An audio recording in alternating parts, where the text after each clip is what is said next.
자, KTB 투자증권 박석현 팀장님 오셨습니다. 어서 오세요. 네, 안녕하십니까. 네. 자, 앞에서도 안 했던 님이랑 잠깐 이야기를 했습니다만 우리가 뭐 인플레 걱정된다고 해서 예. 투자 안 할 것도 아니고 예. 뭐 테이퍼링 한다고 해서 투자 안 할 것도 아니고 예. 뭔가를 해야 되는데 이거를 이제 이용하는 투자, 물론 어딘가에는 올라갈 것들이 있고 예. 잘 가는 것들이 있을 테니까 그거를 오늘 박석현 팀장님한테 좀 부탁을 드리려고 합니다. 예. 잠깐 요거 제가 띄워놓은 거 보여드릴까요? 여기에 지난주 에 나왔던 거죠? 예, 연간 전망 자료이기도 하고 월요일 날 나온 자료입니다. 내년의 이슈는 인플레이션 논란에 올라타라. 예. 2022 요 문이 잘 보면은요. 예. 이게 호랑이죠. 호랑이네. 예. 호랑이 문이네. 그래서 올라타라라는 의미를 워딩을 저런 식으로 한 거고요. 아이디어 좋네요.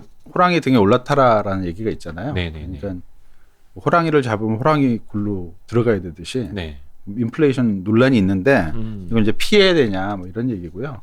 올라타라라는 얘기는 물지 않으니까 무서워하지 말고 예, 올라타라라는 얘기입니다. 인플레가 분명히 옵니다. 오고 요번에 오는 인플레는 뭐 단기적일 것 같지는 않아요. 장기적으로 가는 인플레라고 봐야 될 것 같고요. 네네네. 근데 이제 인플레라고 하면 워낙 인플레를 경험을 안 해봤었잖아요. 한 장기간 동안. 그렇긴 하죠. 주로 이제 디스인플레이션 얘기가 많았고요. 네. 또 때에 따라서는 디플레 얘기도 나왔었죠. 이 두 가지는 인플레가 없던 국면이었어요.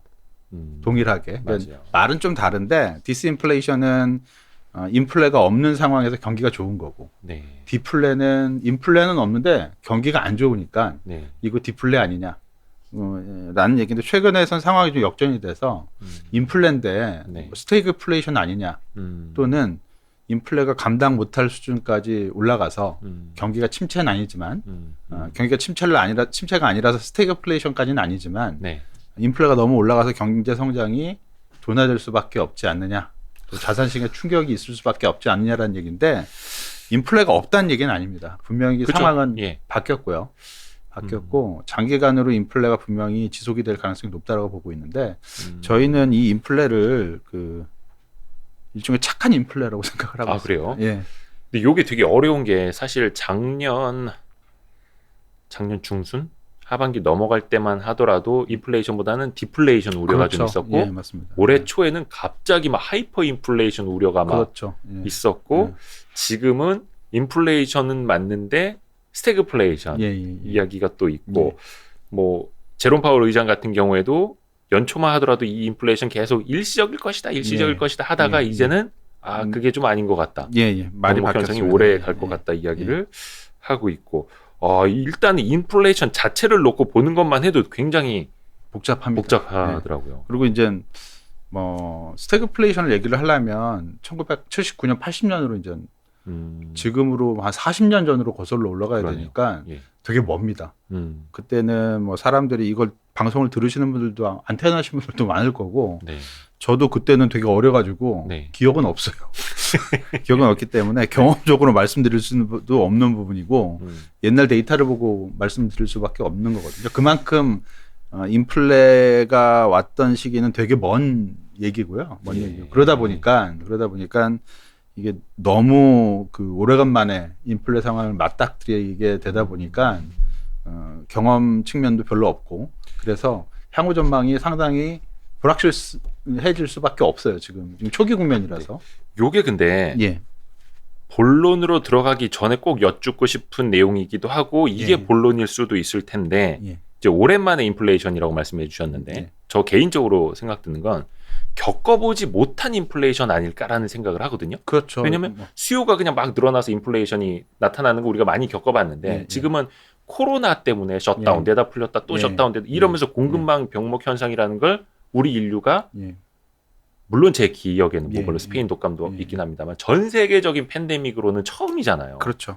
그게 또 이제 봉쇄가 완화되는 국면에 계속 반복되는 짜증나도록 반복되는 이제 병목 현상이기 때문에 그러면 이 인플레이션을 장기화될 것이다라고 보고 계셨고 오랜만에 보는 인플레이션이라고 보셨는데 요 자체부터 좀 어떻게 해석을 하시는지부터 좀 듣고 싶거든요. 일단 지금 말씀해 주셨듯이 코로나 상황 이후에 인플레이션이 오고 그게 병목이 이제 발생해서 오는 거잖아요. 근데 꼭 이게 수요가 없이 어떤 공급 측면의 병목만 있는 건 아니고요. 수요도 분명히 있습니다. 대표적인 게 자동차 같은 거고요. 사고 싶은데. 예, 뭐 지금 뭐 자동차를 사고 싶은 것도 많은데 살라고 했더니 부품 공급이 일부 안 돼서 공급도 좀 딸리거든요. 네, 그렇죠. 그러니까 수요는 올라갔는데 공급이 줄어드니까 이 병목이 아주 심해지는 거죠. 근데 모든 업종에서 이런 그 수요가 발생해 또 그건 아니에요. 그러니까 일부 업종에서 발생을 했고 왜 일부 업종에서 발생을 하게 되냐면 코로나 상황 이후에 경기 회복 패턴이 상당히 불균형합니다. 미국 거기 전체 소비 개인 소비에서 차지하는 판매가 내구재 판매, 그러니까 상품 판매, 서비스 판매가 있는데 서비스는 회복이 잘 여전히 안 되고 있어요. 미국 밖으로 좀 나가기 힘드니까. 그렇죠. 한국도 역시 마찬가지고요. 대신 이제 상품 판매는 되게 많이 늘었죠. 그러니까 소득은 또 많이 늘었지 않습니까? 미국 그 가정을 기준으로는 재난지원금을 많이 줬기 때문에 거기도 엄청 주니까. 그렇죠. 근데 그 소득은 많이 늘었는데 살 수 있는 게 한정이 돼 있는 겁니다. 그러니까 빨리 살 수 있는 것부터 사는 거예요. 그러다 보니까 그게 이렇게 대표적인 게 자동차가 되는 거고요. 그리고 이제 그 자동차 관련 그 자동차를 중심으로 해서 상품 쪽은 그래도 빨리 나오니까 회복이 되고 있으니까 그쪽은 수요도 빨라지고 공급은 또 이제 차질이 빚어지고 하다 보니까 병목이 심해지는 거고요. 그러면 이제 단기적으로 봤을 때는 여기서 말씀드리는 단기는 한 3에서 6개월 정도. 좀 길어지면 6개월에서 9개월. 왜 이렇게 되냐면 파월 의장이 그런 얘기를 하셨거든요. 처음에 단기적인 어떤 인플레 위험이다라고 해서 질문을 했어요. 그럼 단기는 어느 정도 기간을 얘기하냐? 보통 한 3에서 6개월 정도를 얘기한다라고 그냥 큰 어떤 의미 없이 얘기를 하셨는데 워낙 인플레가 단기 그치 계속 되다 보니까 그때 얘기했던 단기가 3에서 6개월 맞냐? 그러니까 내가 지금 생각하기로는 좀 더 길어지는 것 같다. 그래서 단기가 6개월에서 9개월이 될 수도 있다. 이런 식으로 이제 후퇴를 한 거죠. 그러니까 파월 의장 말씀이 나중에 그 단기가 한 1년이 될 수도 있고 막 이런 거 뭐 그럴 수 바뀔 수도 있습니다. 원래 그 경제지표 시계열상에서는 1년까지를 단기로 봅니다. 그래요? 단기로 보고 우리 1년 구독자분들의 이상. 단기는 거의 하루 일주일 그렇죠. 저도 뭐 일주일 넘어가면 중기로 생각하고 있는데 뭐 어쨌든 경제지표상으로는 그렇기 때문에 뭐 중기적으로 이제 그 단기라는 개념이 좀 길어진 상황이 되고 있는 것 같고 그 부분 때문에 일단 단기적으로는 저기서 제가 말씀드리는 것도 한 6에서 9개월 정도를 잡아야 될 것 같고요. 이 정도 기간 동안에는 계속 병목 현상이 생길 수밖에 없고요. 그 기준은 아무래도 올해 4분기가 뒤에서 좀 말씀을 드리겠지만 그 4분기 정도를 일단 그 정점으로 보는 게 맞지 않을까라고 생각을 하고 있고 올해 4분기요? 예, 맞습니다. 지금이네요. 예, 맞습니다. 지금 현재가 거의 정점 부근에 와 있다라고 생각을 하고 있고요. 그러다 보니까 말도 많아지는 거고요, 지금. 근데 장기는 좀 다릅니다. 그러니까 단기 인플레이션, 그러니까 9개월 정도, 6개월에서 9개월 정도 단기적으로 인플레이션이 많이 올라갔다 이제 둔화될 걸로 보고 있지만 장기적으로 그러니까 뭐 3년 이상, 5년 이렇게 봤을 때는 인플레이션 레벨이 분명히 과거보다는 한 단계 레벨업이 돼 있을 가능성이 상당히 높습니다. 그러니까 우리나라 물가 기준으로 말씀을 드리면 우리나라 물가가 그동안에 2%를 제대로 넘은 적, 물론 미국도 마찬가지지만 넘은 적이 없어요. 그러니까 뭐 한 1.5%, 많아 1.7% 뭐 어떤 때는 뭐 1% 미만일 적도 있었고 대표적으로 이게 이제 디플레이션이나 또는 그 디스인플레이션 쪽으로 일컬어졌던 시기 이게 1910년대를 지칭을 하는 건데 이거하고 좀 다릅니다. 분명히 내년도 인플레는 올해 우리나라 소비자 물가는 한 2.2% 정도 오를 걸로 예상이 되고 있는데 내년도에는 뭐 예상이 지금 한 1.6% 정도가 되고요. 실제로는 아마 저희가 예상하기로는 한 1.8% 정도까지 나올 것 같은데 그 이후에 약간 다시 둔화됐다가 1.7% 갔다가 그 이후에 다시 2%, 2.2%, 2.3% 이렇게 물가는 장기적으로 위쪽으로 올라갈 거라고 생각을 하고 있고요. 미국도 역시 마찬가지입니다. 미국도 우리나라처럼 2%를 제대로 넘긴 상황이 2010년대는 거의 없었었어요. 그러다가 요번에 이제 물가가 올해 CPI 기준으로는 4% 이상 올라가고 PC 기준으로도 거의 뭐 4% 정도 수준까지 내년에 둔화가 됩니다. 분명히 이게 3%대로 둔화가 되지만 물론 이제 올해 기저가 높으니까 그렇죠. 기저 때문에 이제 그러는 건데 그 이후에도 좀 둔화되다가 다시 미국은 또 올라갈 수가 있습니다. 그래서 과거보다도 물가가 좀 높은 레벨의 위치를 할 걸로 예상을 하고 있고요. 그럼 왜 물가가 기본적으로 장기적으로 조금 더 높게 가느냐? 연준의 태도가 바뀌었다고 보고 있어요. 연준의 태도가 바뀌었다. 연준은 그동안에는 물가가 1번이었습니다. 원래 중앙은행의 설립 목표가 그렇죠. 근데 그 연준 같은 경우는 그 더블 맨데이트라고 해서 목표가 두 가지예요. 그러니까 물가와 물가와 고용이죠. 두 개 하는데 사실적으로 너무 경기가 과열되다 보면 이 물가 쪽에 여러 포인트를 맞춰서 움직였는데 그 달라졌다고 보는 이유는 1910년대의 상황을 약간 오판하고 있었다라고 평가를 하고 있는 것 같아요. 1910년대요? 아니 2010년대. 죄송합니다. 갑자기 100년 전을 갔다 와야 되나 해서. 최근에 인플레이션을 좀 길게 보다 보니까 엉뚱한 말이 나왔는데 2010년대고 2010년대 연준은 물가가 조금이라도 올라가거나 좀 과열되는 기미가 보이면 적극적으로 물가를 통제를 하는 선제적으로 통제를 하는 움직임을 보였고 포워드 가이던스를 이제 주기 시작했고요. 그러다 경기를 조금 찬물을 끼얹었고 예상보다 경기가 좀 안 좋아졌다. 대표적으로 지표로 말씀드릴 수 있는 게 미국의 잠재 성장률이 있고 실제 GDP가 있는데 글로벌 금융위기 이후에 미국 경제가 잠재 성장률을 회복하기까지 10년이 걸렸습니다. 계속 실질 잠재 GDP를 회복을 못했어요. 계속 그 아웃갭 이 마이너스로 계속 작용을 해왔다라는 얘기죠.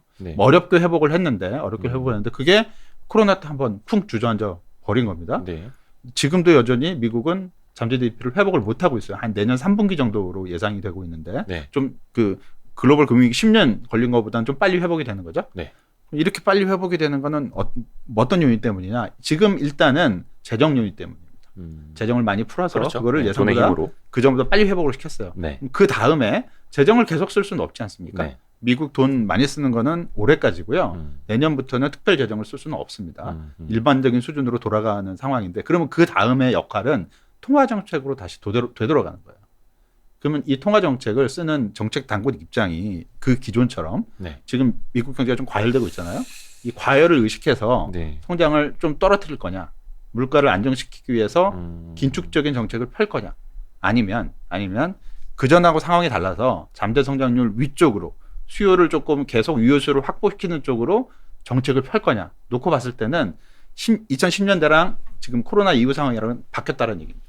그때는 조금 더 긴축적으로 웬만하면 안정을 시키려고 선제적으로 움직였지만 지금은 그게 아니고 조금 과열되더라도 인정을 해주는. 왜냐하면 코로나 때문에 불확실성이 너무 크니까. 맞습니다. 유효수를 계속 창출하기 어려울 수가 있기 때문에 물가가 좀 높더라도 그걸 용인하자라는 쪽으로 바뀌고 있다라고 보고 있어요. 그렇기 때문에 인플레가 조금씩 과거 대비보다 조금씩 높아지는 쪽으로 장기적으로는 계속 이동을 할 것이다라고 보고 있는 거고요. 그 과정 중에 지금 올해 말 4분기 내년도 인플레에 대한 우려가 지금 작용을 하는 겁니다. 왜냐하면 초입이니까. 또 한 번도 안 해봤고 이제까지 과거에. 한마디로 인플레이션이 장기화될 수밖에 없는 요인을 이제 통화 정책에서 찾자면 통화 당국이 인플레이션을 용인할 수밖에 없는 환경이니까. 일부러 그러고 인플레를 오히려 좋은 쪽으로 끌고 가려고 하는 거죠. 그걸 이제 부양을 위해서 기대 인플레이션을 계속 살려서 실질 금리를 높이지 않는 상황 속에서 유효수를 만들어 가겠다.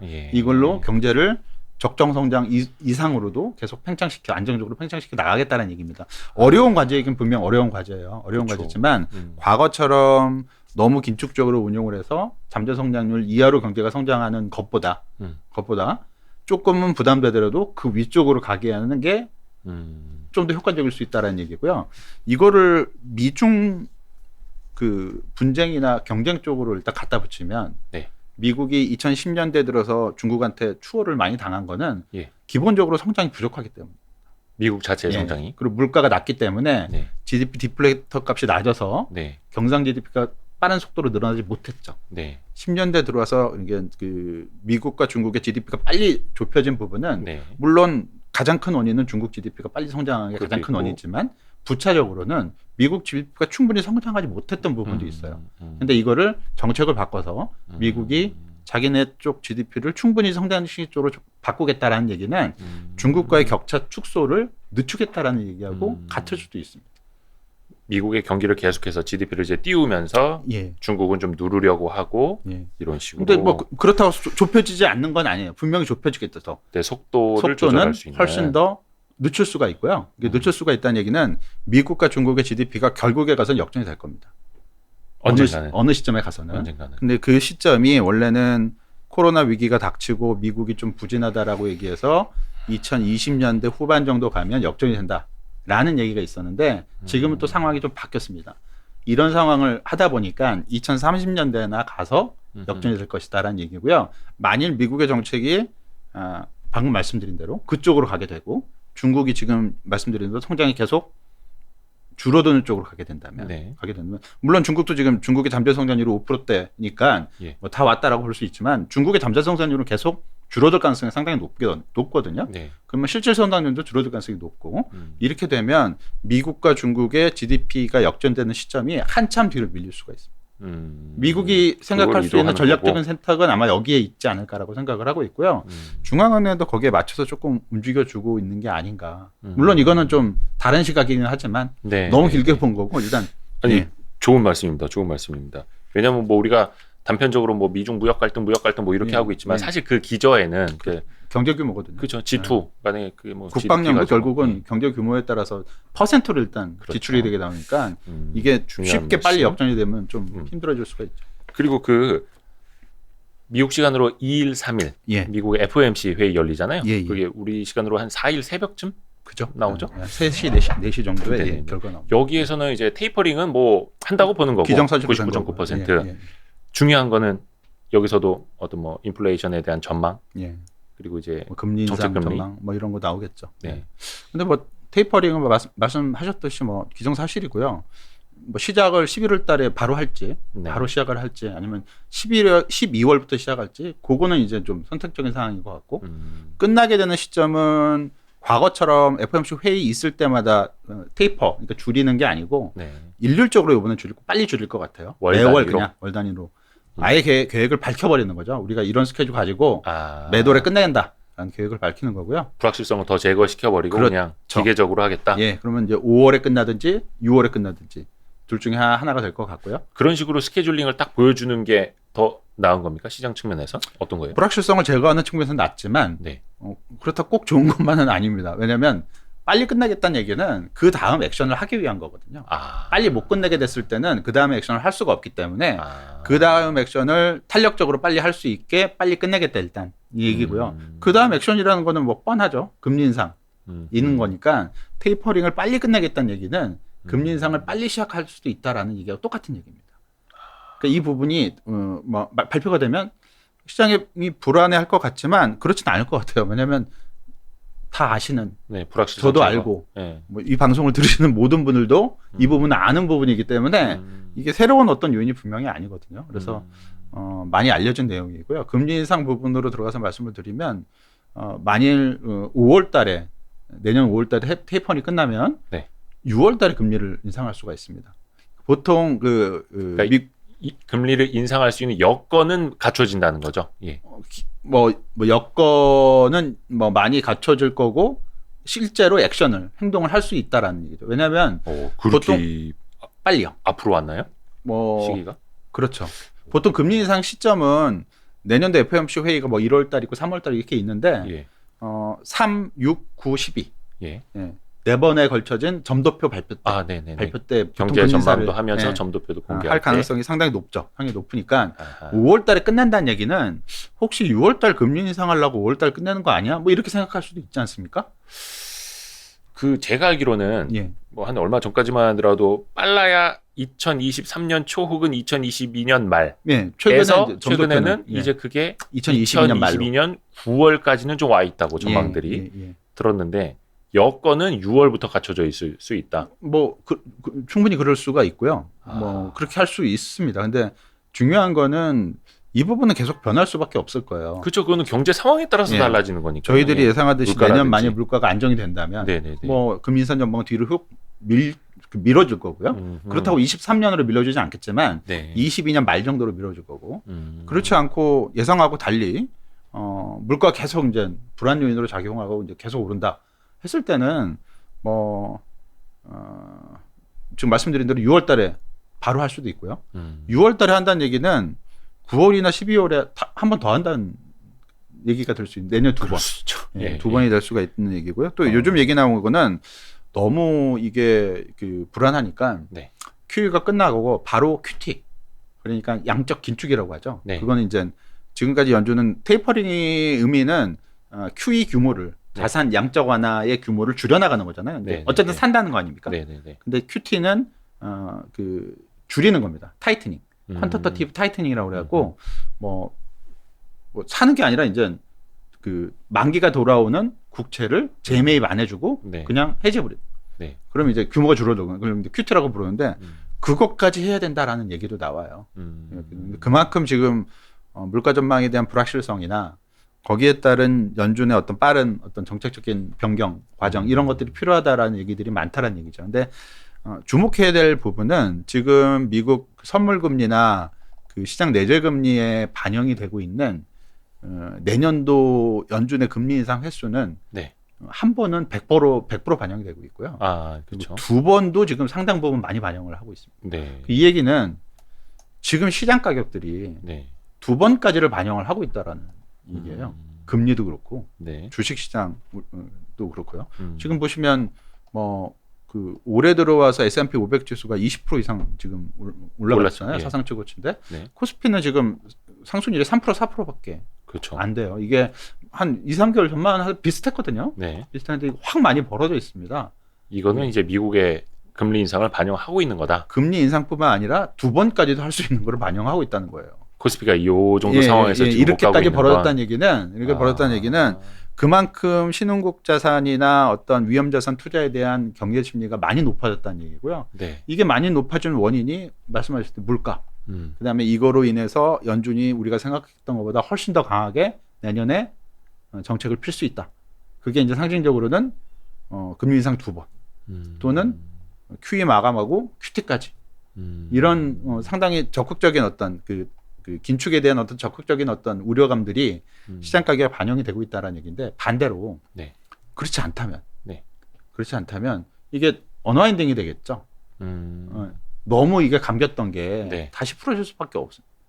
그럼 지금 판단해 봤을 때 과연 연준이 내년도에 그렇게까지 긴축을 하게 될지 뭐 저희는 일단 아니라고 생각은 하고 있습니다. 이유는 뭐 나중에 이제 물가를 말씀드리면서 말씀을 드리겠지만 물가가 저희는 둔화될 걸로 예상을 하고 있기 때문에 그렇게처럼 지금 현재는 사람들이 많이 우려하지만 우려 요인들이 현실화돼서 연준을 그렇게 몰아가지 않을 것이다라고 생각을 하고 있는 거고요. 제 표를 띄워놓고 있거든요. 이거 맞나요? 그 전 거를 이야기 나온 김에 한번 보여주시면 이게 지금 현재 예상이 되고 있는 DM이 이제 선진국이고요, EM이 이제 신흥국이고, US가 이제 미국이고, 유로 이렇게 표시가 되어 있습니다. 보시면 아시겠지만 상승률이 계속 올라가고 있죠. 있고 이건 22년도 4분기까지 분기별로 예상치를 적어드린 건데 시장은 지금 올해 4분기에 고점을 기록한 이후에 둔화될 걸로 예상을 하고 있어요. 고점이 지금 4분기라는 거죠? 4분기입니다. 대부분 다 4분기고요. 실제로는 이 4분기 숫자가 더 위로 올라갈 거예요. 예상보다는 더 높게 물가가 나올 가능성이 높고요. 우리나라도 내일인가요? 소비자 물가 지수가 발표가 되게 되는데 10월 달이 지금 예상치가 3.3% 예상이 되고 있고 우리나라 소비자 물가가 3%를 넘은 적은 진짜 오래됐습니다. 예상 수준은 원래는 3% 언더였어요. 한 1, 2주 전까지만 하더라도. 근데 이게 빠르게 이게 높아진 겁니다. 그만큼 물가에 대한 불안감이 큰 거고 뭐 동일한 결과가 나올 것 같아요. 미국도 4분기 수치가 예상보다는 뭐 되게 높게 나올 거고요. 이게 미국뿐만이 아니라 글로벌리 다 이런 현상이 일어날 가능성이 있다라는 얘기죠. 관건은 4분기는 아닙니다. 뭐 아까도 말씀해 주셨지만 이미 지금 4분기잖아요. 4분기에 나올 숫자들은 대부분 가격에는 반영이 돼 있다라고 봐야 돼요. 우리 머릿속에는 반영이 안 돼 있을 수가 있지만 이거 너무 높은 거 아니야? 이렇게 나와 보면 예상보다 너무 높다 이렇게 할 수 있지만 거기에 따른 가격 변동성은 아주 하루 이틀에 그칠 겁니다. 그리고 지금 대부분 많이 반영이 돼 있다는 얘기고요. 관건은 말씀드렸듯이 4분기 이후예요. 실제 이 예상대로 둔화될 것이냐, 그리고 둔화폭이 얼마만큼 빠를 것이냐, 또는 거의 둔화되지 않을 것이냐, 이런 부분이거든요. 근데 그만큼 예상보다 내년 물가가 레벨이 높을수록 부담스러운 거고요. 네. 그게 이제 연준 정책을 자극하는 요인으로 작용할 수 있다라는 얘기인데 저희는 이게 생각보다는 빠르게 둔화될 수도 있다라고 생각을 하고 있는 거고요. 뭐 그렇게 생각하는 근거는 이제 그 바로 밑에 이제 그 차트를 네. 봐주시게 되면 이건 이제 미국 PCE 물가라고 개인 소비 지출 물가라고 그래서 CPI, 그러니까 소비자 물가 지수 말고 미국 연준이 통화 정책의 기준으로 삼는 물가 지표라고 보시면 되는데 네. 이게 이제 그 첫 번째 그래프가 이제 자동차고요. 네. 오른쪽은 운송 서비스 예. 물가를 지금 보여드리고 있는데 이 두 가지가 바로 공급망입니다. 네. 공급망과 관련된 물가고요. 자동차가 뭐 서도에서도 많이 그 얘기가 됐지만 자동차가 뭐 수요는 많은데 공급이 안 되니까 물가가 많이 올라갔다는 거 아니에요? 네. 이 부분이랑 옆에 운송 서비스는 LA 무슨 항구에 컨테이너가 뭐 널려 있다 뭐 이런 얘기 많이 롱비치 해변이 예, 뭐 둥둥 떠다닌다 뭐 이런 얘기 나올 정도로 아무데나 놓고 간다 뭐 이런 얘기도 있고 막. 그게 이제 여러 가지 요인이 있겠지만 뭐 일단 수요가 많아서 컨테이너가 많이 몰려들었고 네. 그리고 컨테이너를 하역하자니 사람이 없어요. 네. 코로나 때문에. 그러니까 물류비는 되게 높아질 수밖에 없고요. 트럭 그렇죠. 운전하는 사람도 부족하고 네. 이러다 보니까 이 운송 서비스 물가가 많이 올랐습니다. 그렇죠. 이 두 가지가 많이 올랐는데 미국 물가를 그 핵심 물가 기준으로 분류를 하면 네. 순환적 물가 요인이랑 비순환적 물가 요인이라는 게 나옵니다. 순환과 비순환. 순환적 물가 요인은 대표적으로 경기 사이클하고 연동돼서 안정적이라기보다는 경기 사이클하고 거의 똑같이 움직이는. 경기 좋아지면 이것도 올라가고 나빠지면 같이 떨어지는. 그렇죠. 그게 그 주거비 네. 또는 그 헬스케어 물가 이런 거를 이제 그 시클리컬, 그러니까 순환적 요인이라고 얘기를 네. 하고요. 비순환적 요인은 그럼 비순환적 요인이 경기 방어적 물가들이냐? 뭐 그건 아니고 자동차하고 운송 서비스도 대표적으로 비순환적 물가 요인이 들어가는데 경기랑은 상관없는.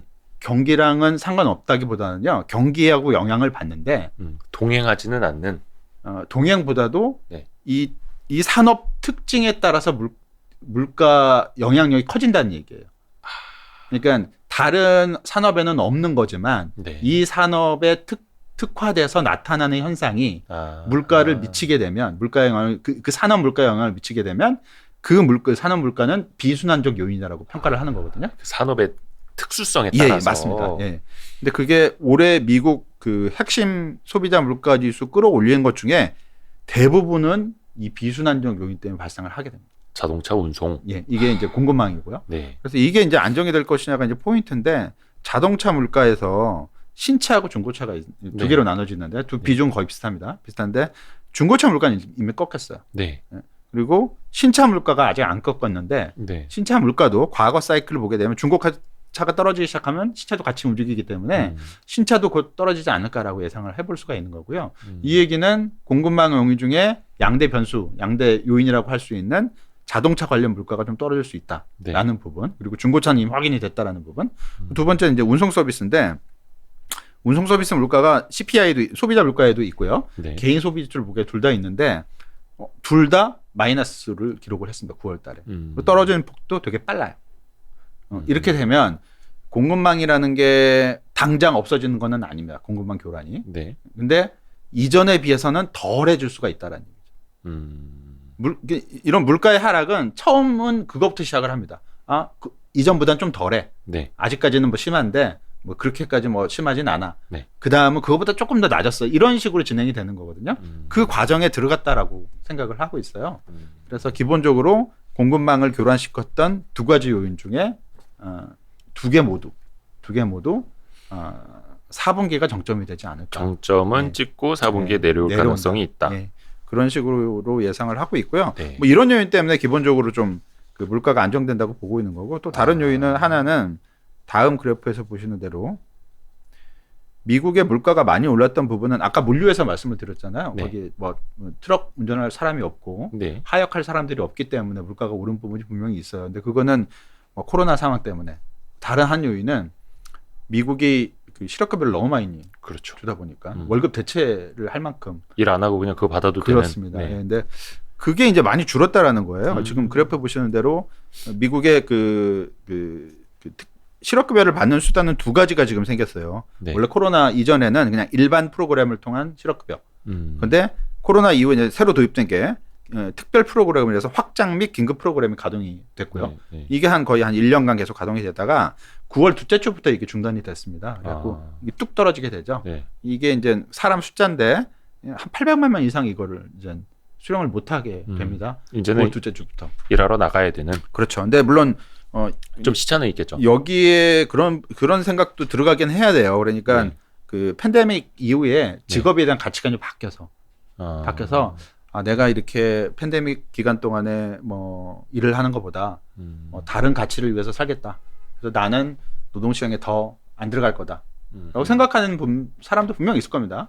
그래서 800만 명이 다 들어오는 건 분명 아니에요. 근데 그런 사람이 얼마나 많을지는 상당수의 사람들은 생계 때문에 돈을 이제 안 받으니까 들어갈 수밖에 없어요. 그렇죠. 일하러 나올 수밖에 없죠. 9월 둘째 주까지 받았기 때문에 9월 달은 당장 안 하더라도 10월부터는 점진적으로 이제 늘어날 수밖에 없다는 얘기죠. 그렇게 되면 노동 공급이 증가하면서 노동 시장에 있어서의 수급 불균형 문제, 이 문제가 미스매치가 어느 정도는 해결되는 과정을 밟을 거라고 예상을 하고 있어요. 물론 단번에 해결 안 됩니다. 뭐 아까 공급망처럼 이것도 역시 마찬가지인데 점진적으로 해결이 될 것이고, 그러다 보면 미국의 이번 주말에 미국 그 고용지표 발표하면서 이제 그 임금 상승률, 시간당 평균 임금 상승률 발표가 되는데 플러스 4.9까지 뭐 큰 폭으로 올랐을 걸로 예상을 하고 있어요. 10월치가 아직까지는 계속 오른다라는 얘기죠. 근데 말씀드렸듯이 공급망 부분도 있고, 그다음에 여기 노동 그 수급 불일치 문제도 있고, 점진적으로는 해소되는 과정을 밟을 거라고 예상을 하고 있기 때문에 4분기 정도면 정점을 찍고 조금씩 내려오지 않을까라고 보고 있는 거고요. 레벨은 여전히 높습니다. 올해 평균 레벨이나 내년도 평균 레벨이나 크게 차이가 안 날 가능성은 있어요. 왜냐하면 워낙 높은 데서 시작하기 때문에. 근데 연초보다는 점진적으로 내려가는 패턴을 보일 가능성이 높을 걸로 예상을 하고 있어서 만일 이게 조금씩 내려가는 패턴이라면 연준이 판단을 했을 때 물가가 조금씩 안정이 되고 있으니까 우리가 그렇게 급하게 갈 필요 없다라고 판단을 할 수가 있다는 얘기고요. 이 얘기는 연준의 금리 인상이 내년도에 그냥 지금 우리가 그 전에 생각했던 대로 2022년도 말에 한 번 정도 하게 되면 지금 가격에서 반영을 하고 있는 부분들, 그러니까 너무 많이 그 긴축적으로 너무 강하게 나가게 돼서 자산시장 가격이 또는 금리가 많이 오르고 주가는 많이 내릴 거야, 이렇게 했던 부분들이 회복이 될 수 있다라는 얘기죠. 그걸 앞에서 너무 많이 감아놨으니 리와인딩 될 수 있다. 조금 풀릴 수 있다. 그래서 코스피 어떤 레벨도 한 단계 좀 올라갈 수 있다. 금리 부담에 대해서 조금은 자유로워질 수 있다. 이렇게 말씀을 해주신 거고, 그럴 때 그러면 이제 투자 관점에서는, 투자자 입장에서는 좀 어떻게 해야 되는지, 어떤 상황에 따라서 인플레이션에는 어떻게 올라타야 되는지를 좀 알려주세요. 그리고 한 가지만 더 말씀을 드리면, 다음 차트 보시면 이거는 이제 그 바로 위에 차트인데요. 이 차트입니다. 주거비. 이게 이제 헬스케어랑? 미국 뭐 PC 물가에서 헬스케어하고 주거비를 좀 보여드리는 건데, 왜 이걸 보여드리냐면 앞에서 말씀드렸던 자동차하고 운송 서비스는 지금 공급망 때문에 워낙 핫 이슈가 되고 있는 거라서 관심이 높긴 하지만 비중이 그렇게 높지는 않아요. 한 뭐 자동차가 한 10%, 뭐 운송 서비스 10% 정도 되려나요? 근데 지금 이 보시는 헬스케어하고 주거비 물가는 조금은 그 등급이 좀 다릅니다. 그러니까 미국 CPI하고 지금 그 개인 소비자 물가하고 비중이 조금 다르긴 해요. 그러니까 다르긴 한데 미국의 소비자 물가를 그 뭐라 해야 되나, 좀 대표적으로 나타낸 게 두 가지가 있는데 PC랑 맞습니다. CPI랑 주거비 비중이 좀 차이가 있잖아요. 맞습니다. 그러니까 그 CPI에서는 32% 정도 차지하고요. PC 물가에서는 23% 차지하는데 지금 연준이 정책 판단 기준은 PC 물가니까 이걸 기준으로 말씀을 드리면 주거비 물가가 한 23% 차지하고요. 헬스케어 물가가 한 22%를 차지합니다. 여기서는 헬스케어 물가 비중이 굉장히 높아요. 그래서 두 개만 합치면 45%. 거의 물가를 좌지우지한다고 봐도 되겠죠. 근데 과거에는 지금 이 그래프를 보시면 아시겠지만 약간 트레이드오프 관계가 있어요. 상쇄 효과가. 그러니까 주거비 물가가 올라가면 헬스케어 물가가 안정이 되고, 그리고 주거비 물가가 내려가면 헬스케어 물가가 올라가서 이 두 가지 45%나 차지하는 물가가 상대적으로는 전체 물가를 서로 상쇄시키면서 안정시키는 효과를 작용했거든요. 요 헬스케어란, 그러니까 미국은 좀 의료보험 제도가 좀 잘 안 돼 있다 보니까 의료비로 쓰는 걸 통칭하는 거라고 보세요. 그렇죠. 의료비고 그다음에 의료 서비스. 서비스에서 뭐 물건을 구매할 수도 있는 거고, 그다음에 병원 가서 돈을 서비스를 이용할 수도 있는 거고요. 이게 올해 보시면 아시겠지만 올해는 헬스케어 물가 좀 안정이 되고 있고요. 네. 이거 최근 올해 것만 보게 되면 네. 최근에 이제 주거비 물가 계속 오르고 있죠. 오르고 있는데 문제는 이 주거비 물가입니다. 이 주거비 물가가 내려오다가 올라가는 게 이제 문제겠죠. 만일 주거비 물가가 추세적으로 쭉 올라가 버리면 앞에서 말씀드렸던 신차 물가하고 운송성 비율가 안정이 돼도 소용이 없어요. 이게 워낙 크다 보니까. 이게 지금 내려온 게 2020년 그 팬데믹 터지고 나서부터 이제 내려온 거고 반등을 하는 거는 이제 최근에 올해 들어서 일일 텐데. 근데 약간 이게 주택 가격에 좀 후행하는 부분이 있기 때문에 이게 왜냐면 렌트비니까. 렌트비니까. 그러니까 뭐 미국도 집값이 엄청나게 올랐다고는 하는데 이게 아직 렌트비로는 전이가 조금씩 계속 되고 있죠. 되고 있으면서 계속 이제 올라갈 수가 있기 때문에 이 부분이 문제고요. 자연스럽게 주택 가격이 문제가 되겠죠. 미국 주택 가격이 계속 올라가 버리면 당연히 집값 오르면은 뭐 주거비는 전세는 아니고 월세비는 이제 올라갈 수밖에 없을 테니까. 그런 게 문제인데 그거를 좀 한 가지만 말씀을 드리도록 하겠습니다. 다음 차트가 이제 미국 주택 가격이랑 이 주택 가격이 얼마나 부담이 되는지를 나타내는 한 가지 지표입니다. 물론 주택 가격이 부담을 나타내는 지표가 이거 하나만은 아닙니다. 뭐 우리나라처럼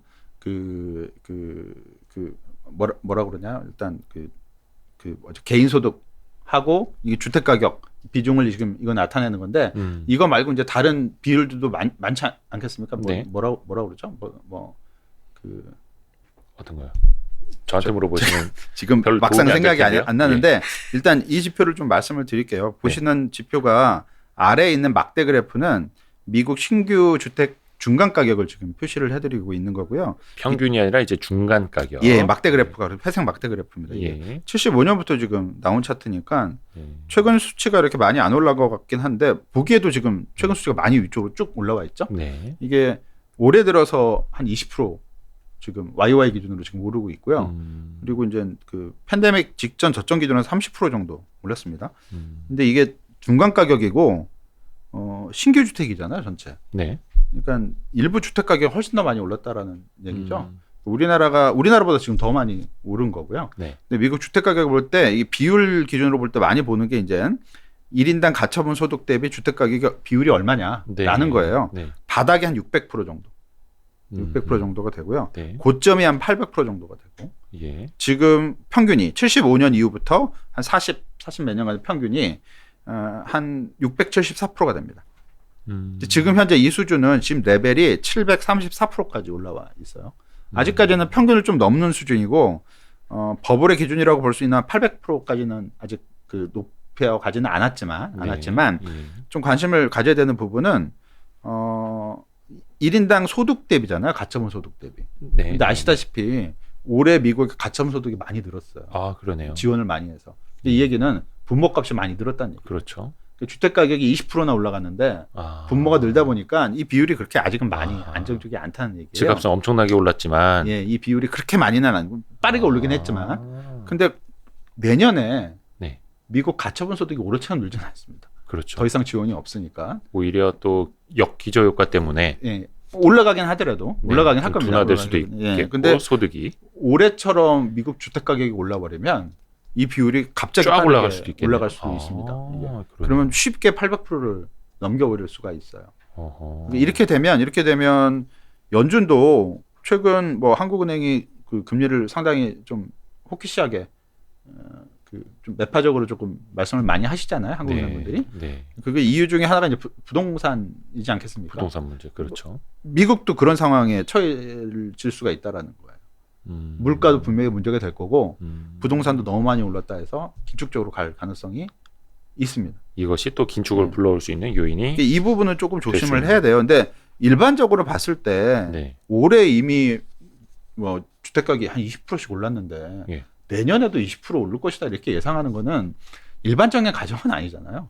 이 가정이 성립하려면 올해 미국 GDP가 거의 6% 가까이 했는데 내년에도 6% 올라간다는 얘기하고 똑같은 얘기지 않습니까? 그렇죠. 근데 현실적으로는 6% 못 올라가고 미국도 한 뭐 4% 아니면 4% 언더 쪽으로 이렇게 내려오는 과정이 예상이 되는 거거든요.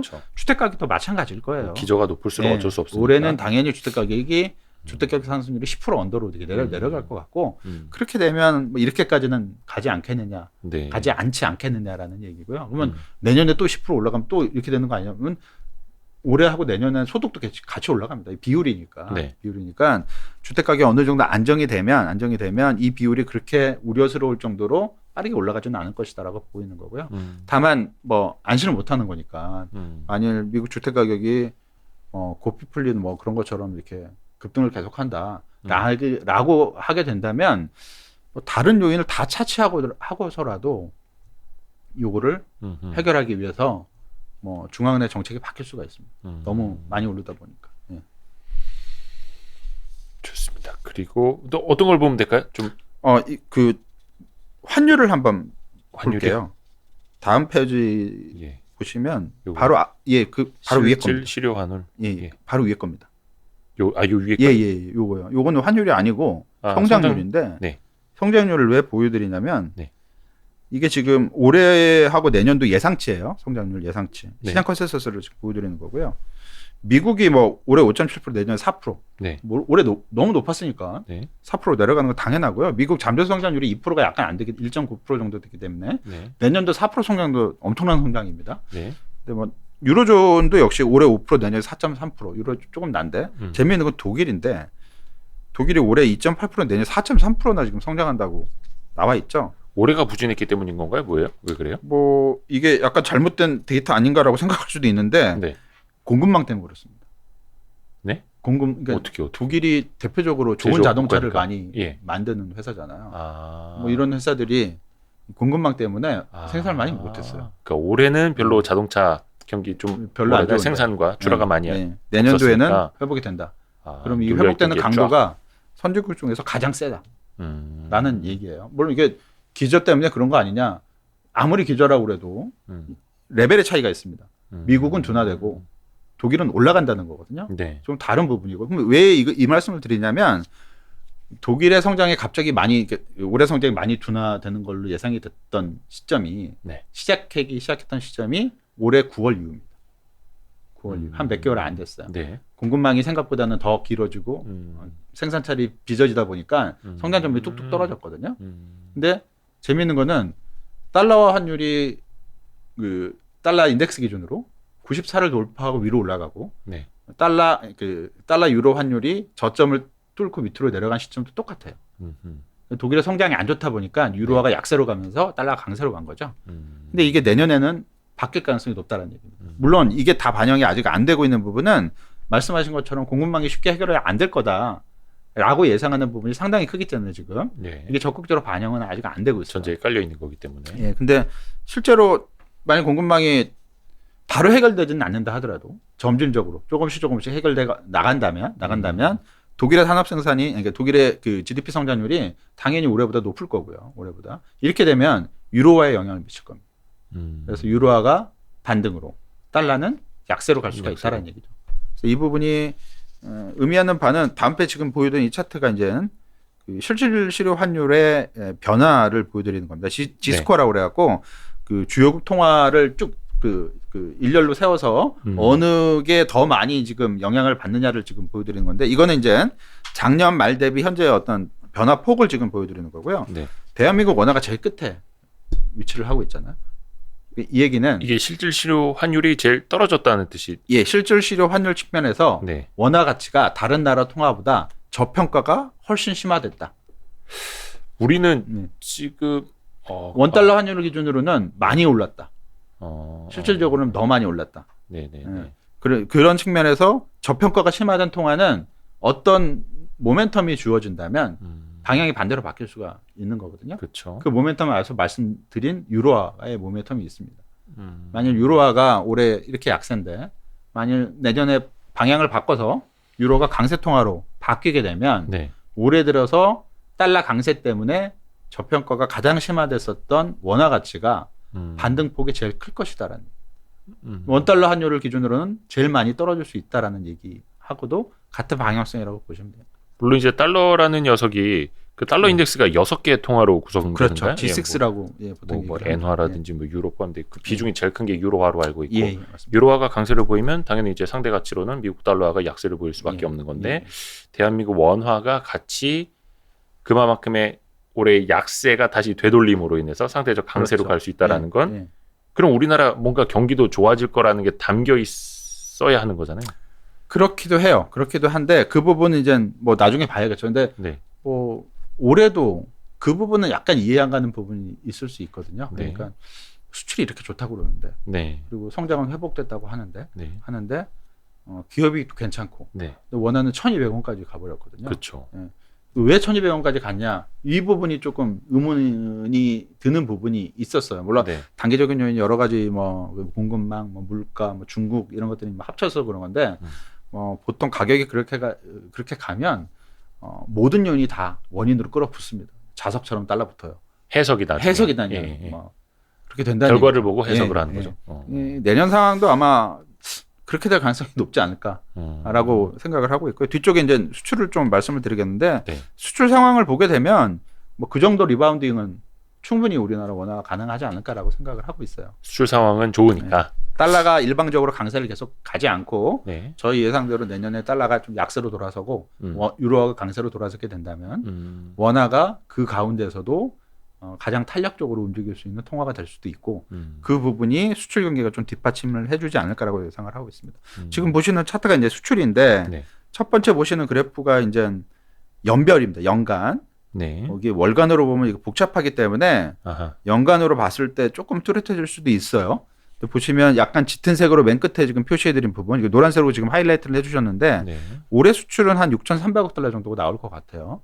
내년에는 저희는 한 6,900억 달러 예상을 하고 있고요. 네. 증가율은 당연히 떨어집니다. 올해 24%, 내년에 8% 정도 수준으로 이제 떨어지게 되는데, 그럼 이게 부진이냐 또는 둔화냐? 그렇지가 않다. 라는 얘기예요. 2020년에 원체 많이 이제 전년 대비 그렇죠. 늘었으니까 예. 그 역기저가 반영이 되는 예. 건데 그래도 무역 수지로는 사상 최대가 예. 될 테고요. 그리고 금액 자체도 계속 늘어난다라는 얘기죠. 그렇죠. 이 비슷한 과정이 이 금융위기 직후에도 지금 네모나게 그 점선으로 제가 박스를 쳐놓은 부분이 있습니다. 아하. 증가율. 그렇죠. 금융위기 때 2009년도에 경제는 바닥을 치게 됩니다. 이때 네. 수출도 가장 떨어졌죠. 네. 근데 재밌는 거는 2010년에 이제 올라가죠. 이때도 수출 증가율은 거의 30%대까지 치솟습니다. 다음에 2011년도에 보게 되면 증가율은 떨어져요. 근데 금액은 위로 올라가게 그렇죠. 되잖아요. 이 얘기는 2010년이랑 2011년 사이클이 다른 사이클이 아니다라는 얘기. 금융위기 이후에 회복되는 과정이 2011년까지 이어졌다라고 봐야 되는 게 맞을 거다라고 보고 있는 거고요. 그 과정이 이번에 똑같다라는 겁니다. 2021년이 그 수출 경기가 쭉 이제 회복이 올해 뭐 사상 최대 치수를 뭐 얘기하고 있지 않습니까? 근데 그게 올해로 끝나고 내년에는 전혀 다른 수출 경기 사이클이 펼쳐지는 게 아니고 올해 진행이 됐던 사이클이 내년까지 이어지는 사이클로 보는 게 맞다라는 겁니다. 근데 이걸 또 뭐 모멘텀 위주로 이제 보시는 분들은 그렇죠. 아까 그 차트 다시 한번 좀 계속 보여주세요. 네. 밑에 있는 이 증가율 자체가 둔화가 되니 그렇죠. 맞습니다. 이때도 역사적으로 네. 코스피는 박스 피었다, 네. 박스권이었다 해서 네. 앞으로도 요게 이제 둔화가 되면 네. 앞으로도 재미없을 거다. 네.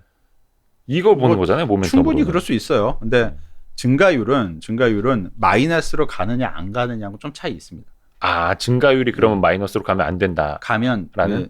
우리나라 기업이익 전망치의 변화가 부정적으로 완벽하게 하향 조정적으로 옮겨가는 거는 수출 증가율을 마이너스로 갔던 시기예요. 이런 꼭 이렇게 위아래가 아니고 이렇게 0으로 기준 놓고 봤을 때 마이너스로 진입했던 시기에는 기업이익 전망 증가율이 기업이익 전망 추이 자체, 리비전 자체가 그렇죠. 밑으로 뚝 떨어지게 됩니다. 대부분 이제 수출 기업들이니까 수출 증가율이 마이너스라는 거는 기업들의 실적이 전년 대비 마이너스가 될 확률이 마이너스가 매우 된다는 얘기죠. 라는 근데 거니까. 플러스가 유지되는 국면, 이게 둔화되는 국면에서는 이익 전망치의 하향 조정폭이 그렇게 크진 않아요. 약간 횡보를 한다든가 오히려 계속 올라간다든가 사이클을 보일 수가 있습니다. 그러면은 여기에서 이 수출 증가율이라는 요게 요 밑에까지는 내려가면 안 되는 거고. 그렇죠. 예. 23년, 24년에도 요기 언저리에서는 계속 가야 되는 거네요. 예. 내년에도 보면 내년에 8.9%인데 아마 연 중반에는 거의 제로 수준까지 떨어질 겁니다. 베이스가 워낙 크기 때문에 올해 베이스가 크기 때문에. 근데 하반기 이후에 다시 플러스가 나기 시작해서 내년 후반 정도 가면 다시 한 10%대까지 올랐을 걸로 저희들은 예상을 하고 있거든요. 그래서 그런 사이클로 봤을 때는 주가 자체가 그 2020년도에 워낙 많이 올랐고 올해 지금 쭉 더 오르다가 지금 7월 이후에 지금 4개월 연속 지금 조정인 거잖아요. 네. 7, 8, 9, 10 4개월 연속 코스피가 월간이 이제 마이너스 기록을 하고 있는 건데 그 과정이 올해 연말까지는 이어질 거예요. 네. 약간 이렇게 등락 과정을 보이면서. 근데 그게 내년도 이후에 다시 이제 업사이클로 올라선다라고 보는 거는 말씀드린 대로 제가 보기는 사이클이 올해 기점으로 단절되는 사이클이 아니라 이게 약간 둔화됐다가 다시 올라가는 연장되는 사이클로 봐야 되기 때문에 그렇다는 얘기고요. 그래서 주가에 대한 기대 수익률도 그렇게 높지는 않습니다. 내년도에. 한 3,300 아니나 3,400포인트 정도로 봐야 될 것 같고. 근데 이제 중요한 거는 이게 끝나서 완전히 주가 조정기로 중장기적인 조정기로 들어가는 거냐. 그렇지 않고 지금 한 4개월 정도 조정 받았잖아요. 5, 6개월 정도 조정 이후에 다시 업사이클로 가는 거냐. 놓고 봤을 때는 두 번째 쪽으로 포인트를 맞춰야 된다는 얘기죠. 그러니까 여기서 뭐 이렇게 더 떨어지는 것도 아니고 예. 업사이클은 좀 남아 있고 예. 수출 증가율이 마이너스로 돌아서지 않는 이상, 예. 즉 우리나라 수출 기업들이 역성장하지 않는 이상 예. 이제 상승 룸이 있다. 근데 다만 그게 한 3,000선 기준으로 보면은 한 위로는 한 10% 남짓 정도. 그렇죠. 예. 10에서 한 2, 3% 정도? 예, 그렇게 볼 수 있습니다. 이게 어떻게 보면은 참 코스피가 연간 10%씩 오르는 것만 해도 높은 높죠? 거긴 한데. 높은 거긴 합니다. 예. 근데 이제 작년 시장만 경험하신 분들 입장에서는 맞습니다. 10%? 이거 채권이야? 뭐 이럴 수도 있고. 학습 효과가 커서 채권도 그 팬데믹 기간 동안에 수익률이 되게 좋았어요. 쭉 떨어졌잖아요. 금리 떨어지니까 예, 채권 가치 올라가고. 뭐 그러다 보니까 코스피가 한 10% 15% 올라갈 수 있다고 하면 애게할 수도 있거든요. 네네. 그럴 바엔 뭐 주식 안 해 뭐 이렇게 할 수도 있는데 장기적으로 봤을 때 연간 10에서 15% 정도의 자산 기대 수익률이 나올 수 있는 부분은 어렵겠죠. 되게. 물론 코스피도 그렇게 나오지 않습니다. 그럼요. 뭐 장기적으로 봤을 때 그 어떤 특정 해가 주식이 15% 정도 올라갔다 하면 정말 많이 올라간 해일 거예요. 아, 그럼요. 예.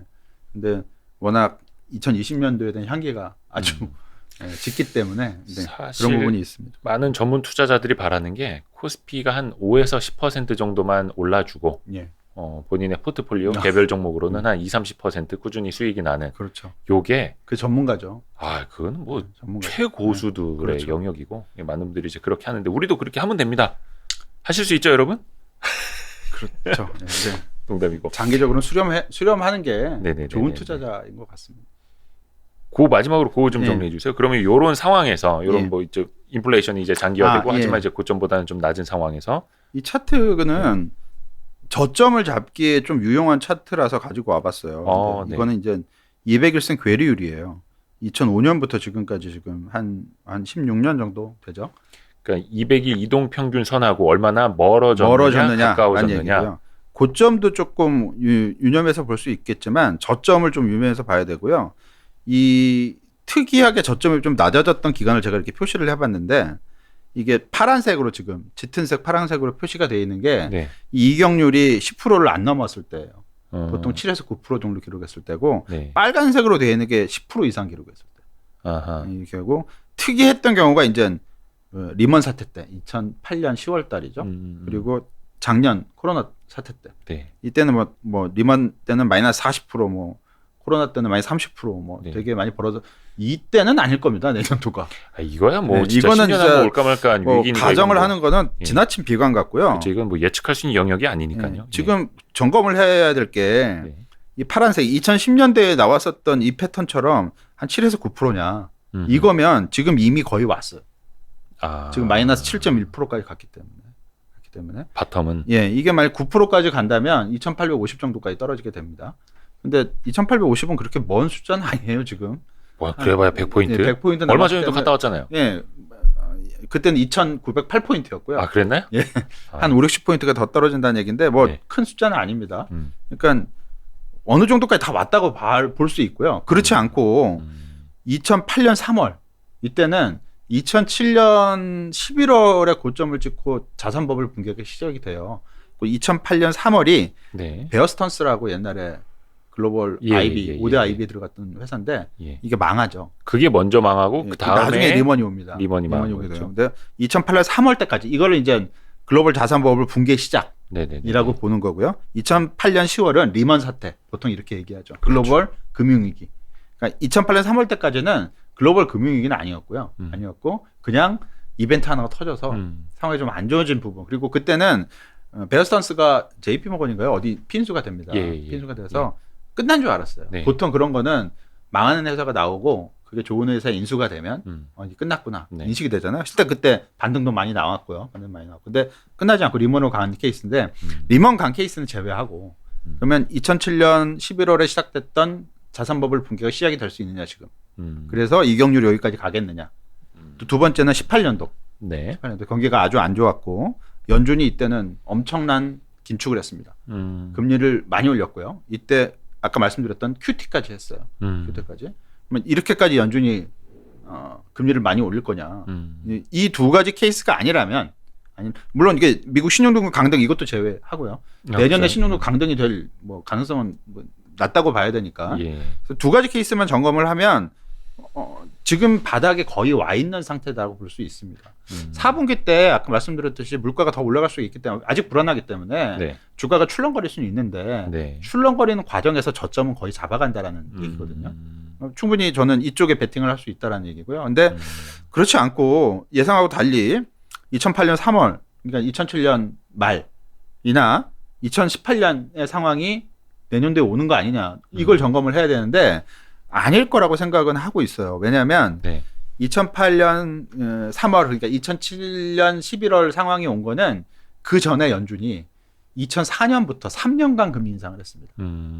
상당히 오랜 기간 동안 누적적으로 많은 금리 인상을 했다는 얘기고요. 18년도도 역시 마찬가지죠. 15년 첫 금리 인상, 16년 한 번 더, 17년 3번, 18년 4번, 또 18년도에는 QT까지. 여기도 역시 3년간 누적적으로 금리 인상이 진행된 다음에 사태가 터졌습니다. 그리고 이 두 사태 때 공통적으로 나타나는 게 흔히 말하는 장단기 금리차, 텀 스프레드가 역전이 됐습니다. 장기 금리가 단기 금리보다 더 밑으로 갔다는 얘기죠. 이 상황이 2022년도를 가정을 할 수 있어야 되는데 아니란 얘기입니다. 그때랑 유동성 여건이 다르다 확실히. 그렇죠. 그러니까 연준의 태도가 내년도에 금리 인상하는 건 맞지만 그때처럼 공격적으로 막 올려가지 않을 거다. 3년간 누적적으로 진행된 과정은 아니라는 얘기예요. 만일 2007년이나 아니면은 2018년 상황이 나오려면 적어도 2023년은 돼야 됩니다. 내년 하반기 또는 연말에 금리 인상을 시작해서 연준이 누적적으로 금리 인상을 해가요.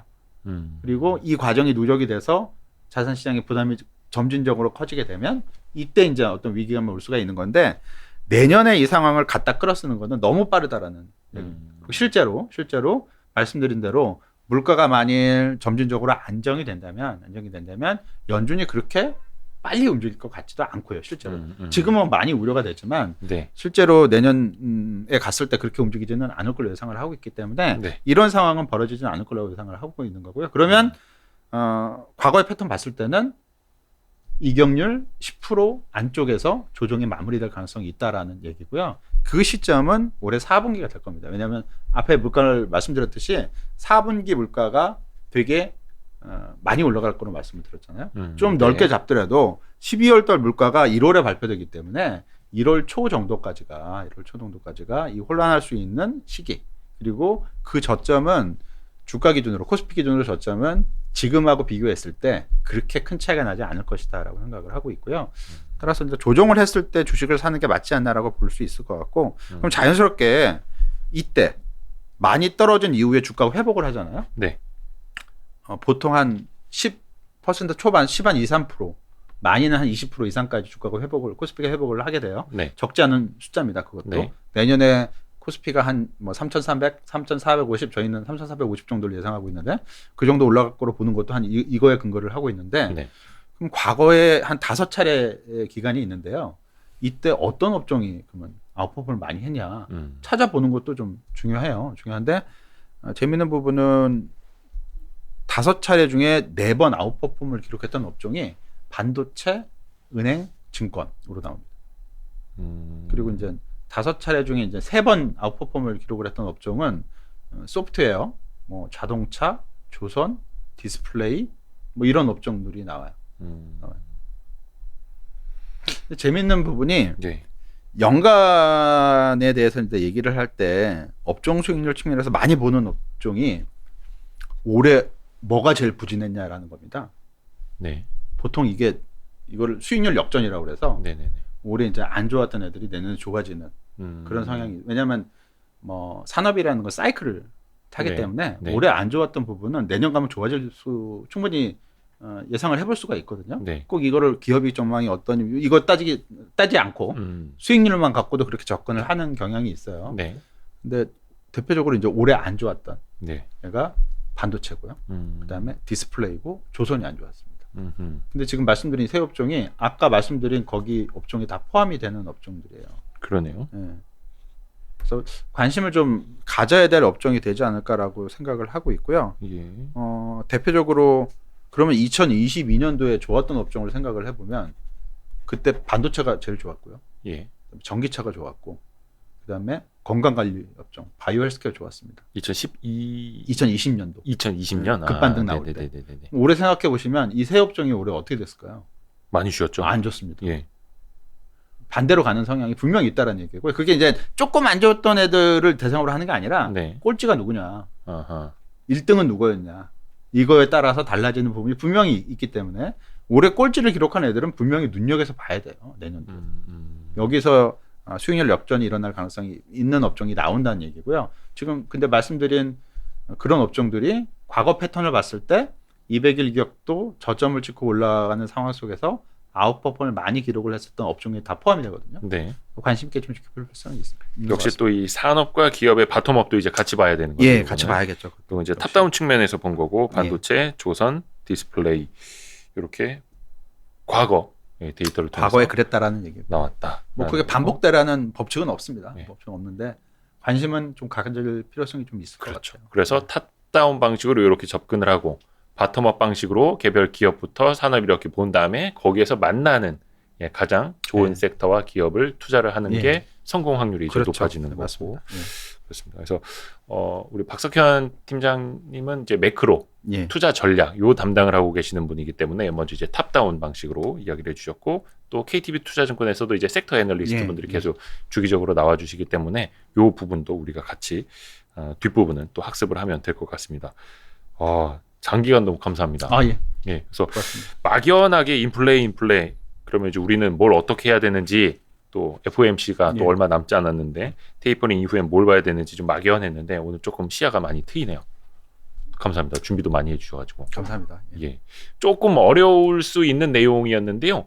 사실 이렇게 매크로 큰 그림도 우리가 그려가면서 봐야지 약간 우리 지식이 좀 뚠뚠해집니다. 고맙습니다. 6시 40분 지나가고 있고 이제는 이제 박석현 팀장님 보내드려야 돼요.